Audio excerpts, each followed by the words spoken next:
So let's look at what kind of information does Valohai store about my executions. Every time you run an execution on Valohai, let's take our first execution, for example, Valohai will store what was the machine that we ran on, in our case here, the Microsoft Azure NC6 machine, what was the code that was used, so we can point directly to the version of the commit that was used here, so you can easily go fetch the previous commit version and reproduce this step. What's the step and the image, the Docker image that was used? What are the commands that were passed? And then, for example, if you had parameters passed in here, we would keep track of what kind of parameters were you using as a part of your execution, so you can reuse the same parameters. This all is meant to make sure that you can easily reproduce your executions at any point in time.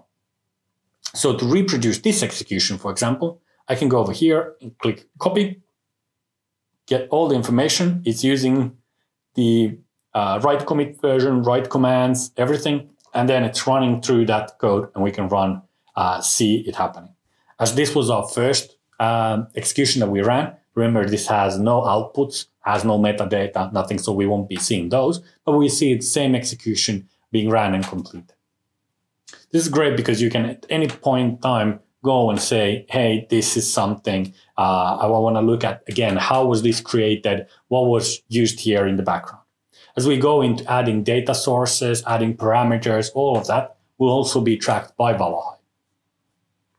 We can also go over here and say that, hey, actually, this number 4 is the one where we collected metadata as well. We can go set up a tag on it to say that this is actually the one that went into production. So next time some of our colleagues look at this project, they don't have to go through every single execution to figure out which one was the one that we pushed into production. They can easily spot the production tag and find it over there. They can also filter things and so on.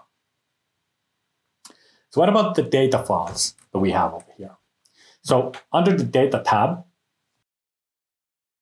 here we have all the data files listed that are related to this project. These data files are stored on the Valohai managed server or on my own managed store. For each of these data files, and these will start increasing as you add more and more data files over here, you can use the trace button to figure out how did that file originate, what execution outputted that exact file, and what executions are using that file as an input for them. So the trace button, in this case, will be super simple because it's just saying that, hey, execution number 4 outputted model H5.